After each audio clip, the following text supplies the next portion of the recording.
Today I'm going to show you how to do a French seam. So a French seam is typically used for lightweight wovens, organza or chiffon, silks, laces, anything that when you sew a normal seam allowance, it would show through the back side to the front. And so this is a completely enclosed seam, so no additional seam finishes is necessary. So I'm going to just show you with this lace motif. So you can see that it has the ridges. So this is my good side of my lace, okay, and the bad side of the lace has sort of the flat finish to it. So with a French seam, you are actually going to put the wrong sides together first. So I'm going to put my lace on top of each other like this.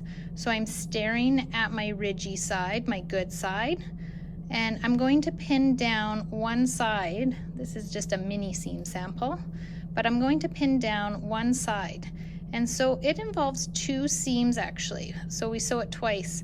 The first time we're going to sew it following our 2/8 line on our machine. So we are going to sew our seam. Everything is on a normal stitch like you would regularly sew. We are going to follow the 2/8 marking on our guide.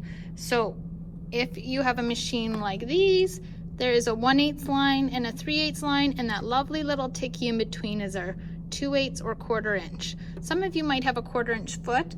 You could put that on for an easier way to follow. You would use matching thread. I'm using red so that it will show up in this video. And we are going to just follow the 2/8 guideline for our first stitching line. So you're going to take 3 to 5 stitches forward, 3 to 5 stitches back.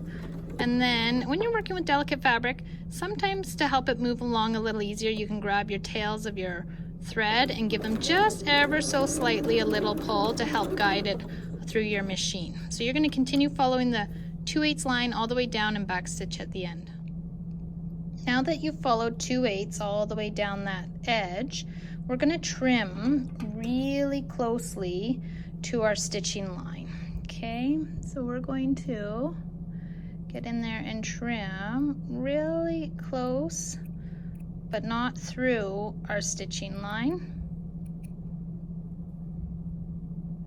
because we're going to be enclosing this seam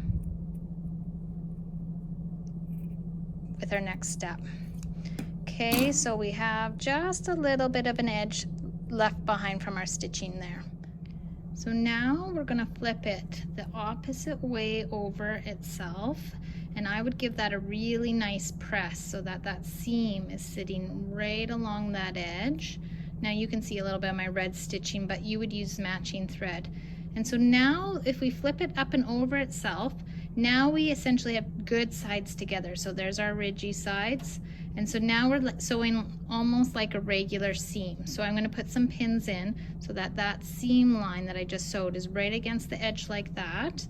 And we are going to go to our sewing machine and sew at 3/8. And the reason we sew at 3/8 is because the first seam was 2/8, the second seam is 3/8. If you add those together, that is our 5/8 seam allowance.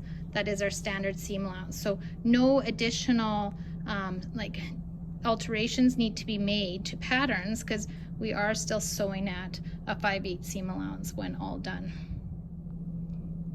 Okay, so we're going to follow either the edge of our press foot or the 10 line, which is our 3/8 seam allowance, and go down this seam again with starting again with a little bit of a back stitch and going all the way down that seam.